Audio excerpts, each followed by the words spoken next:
Bismillahirrahmanirrahim. The course title is Introduction to Statistics. That is delivered by Sayyid Ali Taki. So before starting our new lecture, let's have a review of our previous lecture. तो last lecture के अंदर हम लोगों ने कुछ methods data collection के हवाले से देखे थे, ठीक है, जिनमें हम लोगों ने प्राइमरी डाटा देखा था कि उसकी क्या सोर्सेज है।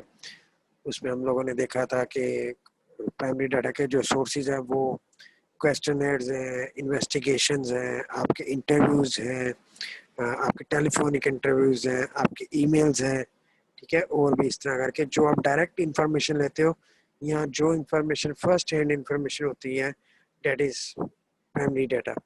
और सेकंड नंबर पे जो था वो that is your secondary data, जिसमें हम लोगों ने सोर्सेज देखे थे कि जो आपकी गवर्नमेंट ऑर्गेनाइजेशंस होती हैं, जैसे फेडरल ब्यूरो ऑफ स्टैटिस्टिक्स है, सेंसस ब्यूरो है, एग्रीकल्चर ब्यूरो है, इस तरह यहाँ जो आपकी एनजीओज हैं, वर्ल्ड बैंक हो गया, आपके इंटरनेशनल लेबर ऑर्गेनाइजेशन होगी, आपकी यूएनडीपी होगी, यूनाइटेड नेशंस की ऑर्गेनाइजेशंस हैं, या आपके जो रिसर्च पेपर्स होते हैं, या आपके जो न्यूज़ पेपर होते हैं, उनसे जब आप डाटा यूज़ करते हो, कलेक्ट करते हो और यूज़ करते हो, उसको हम लोग सेकेंडरी डाटा कहते हैं। उसके बाद फिर हम लोगों ने कुछ डाटा प्रेजेंटेशन के मेथड्स देखे थे, जिसमें हम लोगों ने सबसे पहले क्लासिफिकेशन ऑफ डाटा देखा था कि अपने डाटा को आप क्लासिफाई किस तरह करते हो। तो उसमें पहले पॉइंट पे हम लोगों ने देखा था कि आप किन बुनियाद के ऊपर अपने डाटा की क्लासिफिकेशन करते हैं, जिसमें हम लोगों ने पढ़ा था क्वालिटेटिव की बेस की बुनियाद है, फिर आपकी क्वांटिटेटिव बेस है, फिर आपकी जो है वो ज्योग्राफिकल बेस आ जाती है, फिर आपकी क्रोनोलॉजिकल और टेम्पोरल बेस आ जाती है। तो बेसिकली जो चार टाइप्स, चार मेन जो बेसिस है क्लासिफिकेशन की वो ये थी। फिर उसके बाद हम लोगों ने कुछ टाइप्स पढ़ी थी क्लासिफिकेशन में, जिसमें आपके पास वन वे क्लासिफिकेशन थी, आपके पास टू वे क्लासिफिकेशन थी, आपके पास थ्री वे क्लासिफिकेशन थी, जिसमें आप अगर आप एक ही करेक्टरिस्टिक्स के मुतालिक कर रहे होते हो, आप क्लासिफाई कर रहे होते हो, तो आप उसको वन वे क्लासिफिकेशन कहलाते हो। अगर आप दो करेक्टरिस्टिक्स के हवाले से अपने डाटा को क्लासिफाई करें तो वो टू वे क्लासिफिकेशन कहलाता है। अगर आप तीन या तीन से ज़्यादा के करेक्टरिस्टिक्स को मद्देनज़र रखें तो तब आपकी मल्टी वे क्लासिफिकेशन कहलाती है। आपने डाटा को क्लासिफाई कर लिया, जब आप अपने क्लासिफाइड डाटा को टेबल की फॉर्म में प्रेजेंट करते हो तो that is the process is tabulation. तो तीन तरह की टैबुलेशन होती है, वन वे टैबुलेशन होती है, टू वे टैबुलेशन होती है, थ्री वे टैबुलेशन होती है। फिर हम लोगों ने कुछ देखा था कि आप जो टेबल्स हैं, स्टैटिस्टिकल टेबल्स हैं, वो आप कंस्ट्रक्ट किस तरह करते हो, उनके क्या क्या पॉइंट्स होते हैं। तो हमने देखा था उसमें कि there are four major parts of constructing a statistical table. These are your table must have the title, row captions, column captions, and the body. And there are some minor parts जिनके अंदर that includes prefatory notes, footnotes, source notes. तो ये जो है ये ज़रूरी नहीं है, लेकिन अगर आप डिपेंडिंग अपॉन योर डाटा जो रिसोर्सेज हैं उनके मुताबिक आप इनको यूज़ करते हो, ठीक है। फिर कुछ हम लोगों ने जनरल रूल्स टेबल्स के हवाले से, टेबुलेशन के हवाले से पढ़े थे, टेबल के क्या रूल्स होते हैं, क्या रेगुलेशंस होती हैं। फिर उसके बाद हम लोगों ने फ्रीक्वेंसी डिस्ट्रीब्यूशन बनाना सीखा। हम लोगों ने डिस्क्रीट फ्रीक्वेंसी डिस्ट्रीब्यूशन बनाई, फिर हम लोगों ने कंटिन्यूस डाटा के ऊपर फ्रीक्वेंसी डिस्ट्रीब्यूशन बनाई, फिर हम लोगों ने ग्रुप्ड डाटा के ऊपर फ्रीक्वेंसी डिस्ट्रीब्यूशन बनाई, ठीक है जी। फिर उन्हीं के ऊपर हम लोगों ने रिलेटिव फ्रीक्वेंसी डिस्ट्रीब्यूशन का कॉन्सेप्ट देखा, ठीक है। और साथ ही हम लोगों ने परसेंटेज रिलेटिव फ्रीक्वेंसी का कॉन्सेप्ट देखा था। और उसके बाद हम लोगों ने कम्युलेटिव फ्रीक्वेंसी डिस्ट्रीब्यूशन का कॉन्सेप्ट समझा था। फिर इसमें हम लोगों ने less than cumulative, less than का कॉन्सेप्ट देखा था, मोर देन का कॉन्सेप्ट देखा था। उसके बाद पिछले लेक्चर के ये एक रिव्यू था।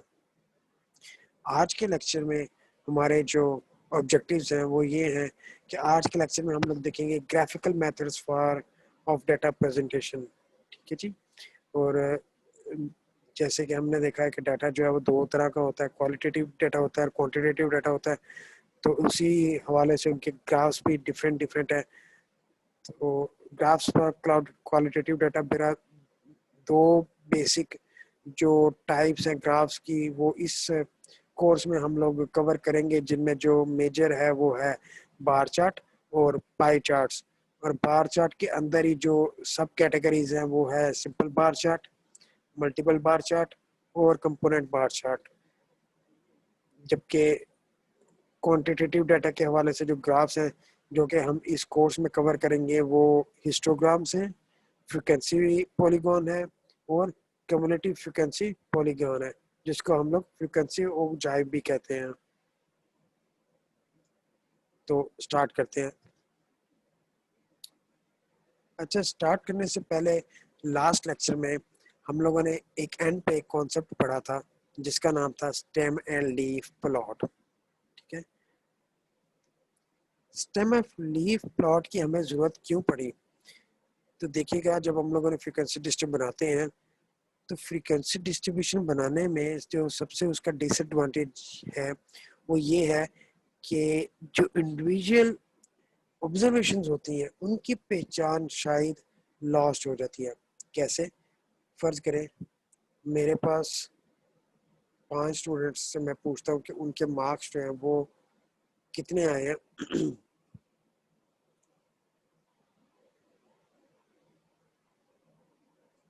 या मैं 10 स्टूडेंट से सपोज करें मार्क्स पूछता हूँ, उनके मार्क्स उनके मार्क्स कितने हैं। तो हो सकता है कुछ स्टूडेंट्स के मार्क्स जो है वो इस तरह हो, किसी के 12 मार्क्स हो, किसी के 17 मार्क्स हो, किसी के 22 मार्क्स हो, किसी के 25 मार्क्स हो। तो जब मैं फ्रीक्वेंसी डिस्ट्रीब्यूशन बनाता हूँ तो मैं फर्ज करें एक ग्रुप बना लेता हूँ 11 से 15 का, दूसरा ग्रुप में बना लेता हूँ 16 से 20 का, तीसरा ग्रुप में बना लेता हूँ 21 से 25 का, चौथा ग्रुप में बना लेता हूँ 26 से 30 का। तो उसमें हम ये तो बता देते हैं कि 11 से लेके 15 तक कितनी ऑब्जर्वेशन आ रही है। ठीक है, मतलब नंबर ऑफ ऑब्जर्वेशन तो आप बता देते हैं, लेकिन आप ये नहीं बता सकते कि उस 11 से लेके 15 के दरमियान कि अब कौन सी वैल्यू आ रही है।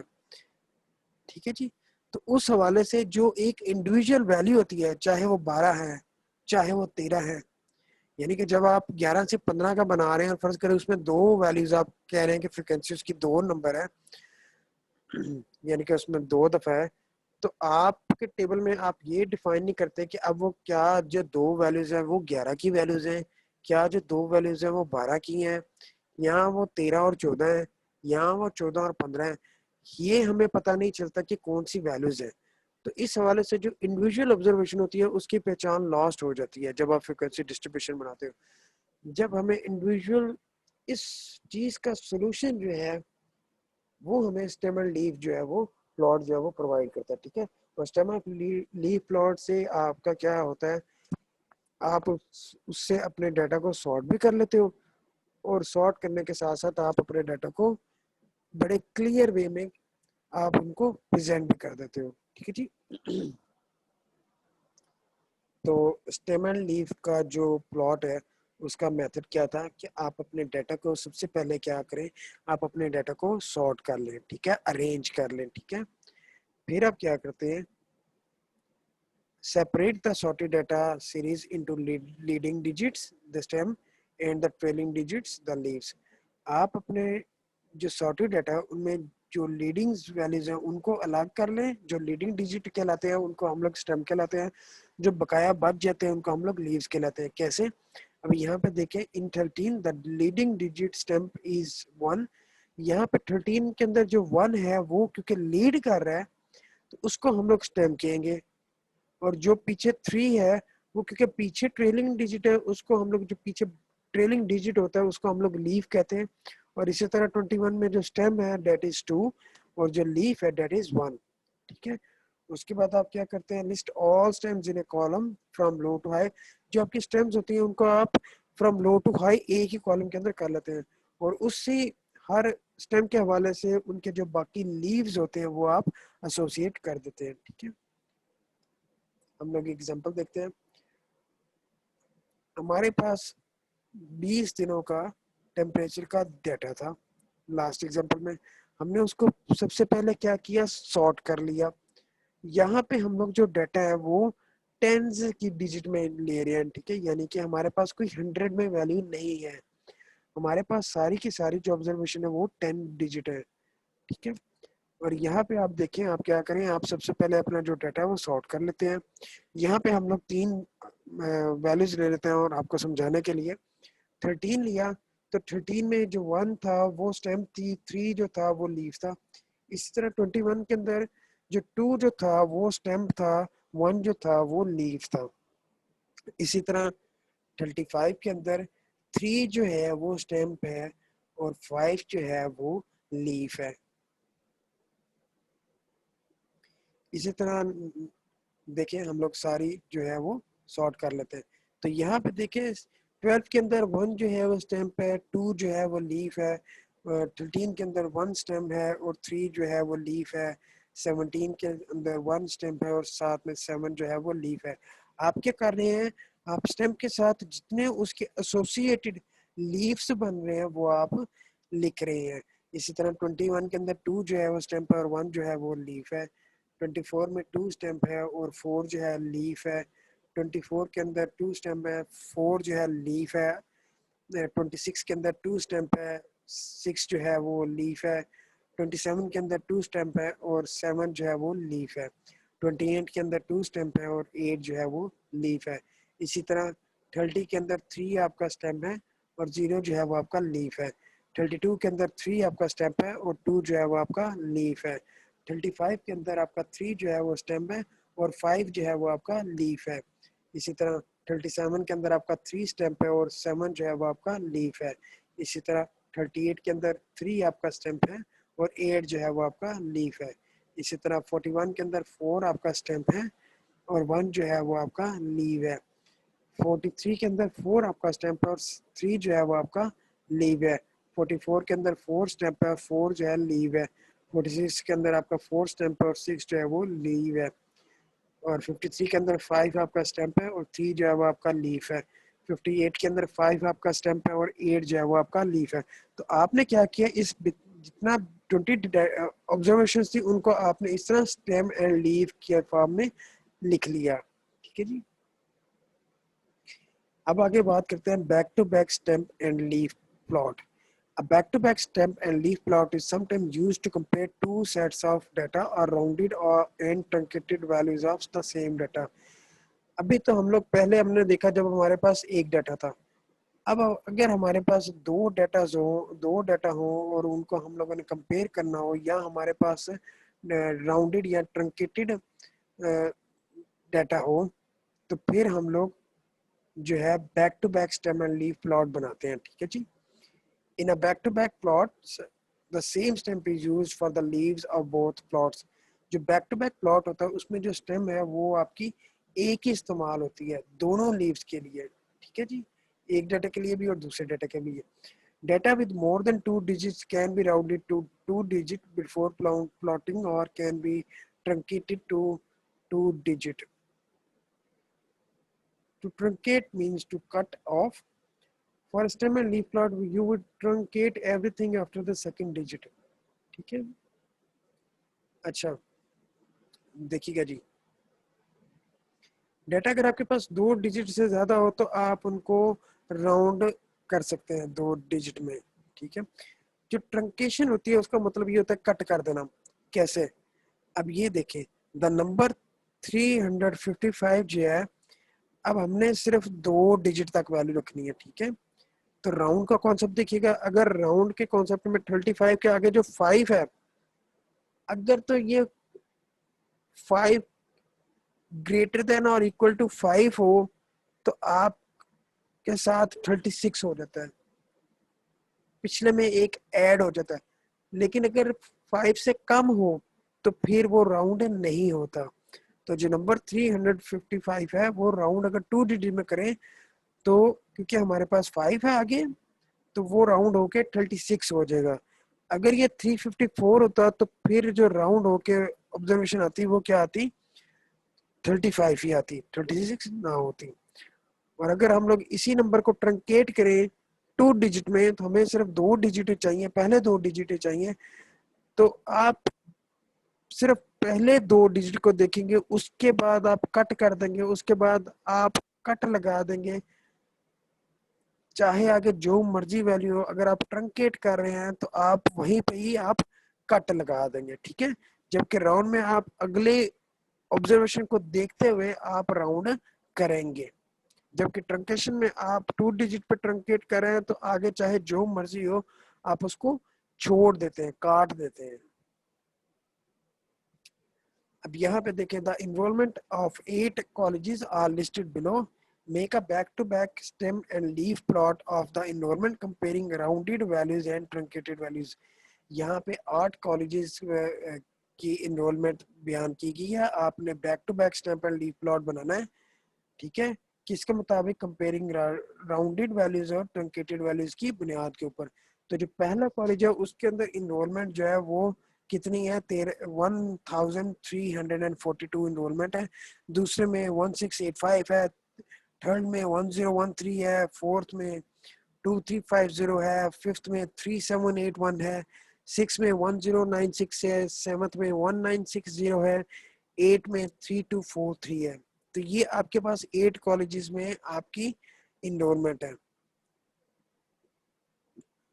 अब देखिए, सबसे पहले आप क्या करते हैं, आप अपने डाटा को जो है वो ऑर्डर में कर देते हैं, ठीक है। Then round and truncate to 2 digit. सबसे पहले आप अपने डाटा को क्या करेंगे, ऑर्डर में ले आएंगे, असेंडिंग ऑर्डर में ले आएंगे, ठीक है जी। 1013 1009 61342 1685 1960 2350 3243 एंड 3781। फिर आपने क्या करना है, आपने 2 डिजिट तक ही राउंड करना है, ठीक है जी। तो आप लोग यहाँ पे 2 डिजिट अगर हम लोग लेंगे तो ये 10 है। अब 10 के आगे हम लोग ये जो 13 है इसमें देखेंगे, अगर तो ये 13 जो है ये यहाँ पे 50 या 50 से ग्रेटर वैल्यू होगी तो फिर पिछले में एक वैल्यू ऐड हो जाएगी। अगर ये लेस देन 50 होगी तो फिर ऐड नहीं होगी। जैसे 1013 है, क्योंकि ये 13 जो है वो लेस देन 50 है तो राउंडेड डिजिट क्या हो गया, 10। इसी तरह 1096 में देखिए, क्योंकि 96 जो है वो ग्रेटर देन 50 है तो आपने क्या किया, 10 में एक वैल्यू ऐड कर दी, 11 हो गया। इसी तरह 1342 देखें, अब 42 जो है वो लेस देन 50 है तो आपने राउंड जो है वो 13 ही कर दिया। 1685 देखें, 85 जो है क्योंकि 50 से अबव है तो आपने एक ऐड कर दिया तो ये राउंड हो गया 17 हो गया। इसी तरह 1960 देखिए, क्योंकि 60 जो है 50 से बड़ा है तो आपने जब राउंड किया तो एक ऐड हो गया जो कि 20 बन गया। 2350, अब देखिए यहाँ पे एग्जैक्टली 50 है तो हमने बात की थी 50 या 50 से ग्रेटर, तो यहाँ पे 50 है तो एक ऐड हो जाएगा तो ये राउंड बन जाएगा 24। इसी तरह आप 3243 देखिए, क्योंकि 43 जो है वो लेस देन 50 है तो आपने 32 ही रखा। इसी तरह 3781 देखें तो 81 जो है वो ग्रेटर देन 50 है तो आपका एक ऐड होकर राउंड हो जाएगा, ठीक है। ये राउंडेड का कॉलम हो गया। अभी हम लोगों ने बात की सिर्फ टू डिजिट तक की हम लोग कर रहे हैं, ठीक है जी। ट्रंकेशन में देखिए 1013 था तो वहां पे पहले 2 डिजिट क्योंकि हमें चाहिए थे तो उसके आगे कट लग गया, उसके आगे हमें कुछ नहीं चाहिए, आपने काट दिया सब कुछ। इस तरह 1096 में देखें, 10 आपका पहले 2 डिजिट आगे आगे चाहे जो मर्जी आ रहा है आपने ट्रंकेशन में काट देना है। 1342 आ गया तो 13 आ गया, 1685 आ गया तो पहले 2 डिजिट जो थे वो 16 आ गए। 1960 में पहले जो 2 डिजिट थे वो 19 आ गए। 2350 में जो पहले 2 डिजिट थे वो 23 आ गए। 3242 में 43 में पहले जो 2 डिजिट थे वो आपने 32 आ गया। 3781 में पहले जो 2 डिजिट थे वो 37 आ गए। अब क्या करते हैं, आप बनाते हैं back to back stem and leaf plot by using a single stem. हमने बात की कि हमने स्टेम्प जो है वो सिर्फ एक यूज करनी है। तो देखिए क्या आपकी स्टेम्प पे देखें 1 2 और 3 थी। अब आप राउंडिंग के कॉलम में देखें तो जो 0 है वो पहले आ गया, 1 जो है 11 का वन स्टेम में मैं आ गया, जो दरमियान वाला है ये कॉलम स्टेम का है। 11 जो है वो वन, उसका स्टेप 1 आ गया, लीफ भी 1 आ गया, 13 का 3 लीफ में आ गया, 17 का 7 लीफ में आ गया, इसी तरह 20 का 0 लीफ में आ गया, 24 का 4 लीफ में आ गया, 32 का 2 लीफ में आ गया, 38 का 8 लीफ में आ गया। इसी तरह आपके राइट साइड पे आप देखें, आपने ट्रंकेशन का बनाया तो 10 का 0 लीफ में आ गया, फिर 10 का 0 लीफ में आ गया, 3 13 का 3 लीफ में आ गया, 16 का 6 लीफ में आ गया, 19 का 9 लीफ में आ गया, 23 का 3 लीफ में आ गया, 32 का 2 लीफ में आ गया, 37 का 7 लीफ में आ गया। तो इस तरह आपने बैक टू बैक जो है वो स्टेम एंड लीफ प्लॉट बनाया। पहले आपने क्या किया, डेटर को ऑर्डर में किया, सॉर्ट में किया, फिर आपने जिस हवाले से आपको कहा जाएगा कि 2 डिजिट तक करना तो आप 2 डिजिट तक कर लेंगे, अगर 3 डिजिट तक करना पड़े तो आप 3 डिजिट तक भी उम्मीद कर पाएंगे।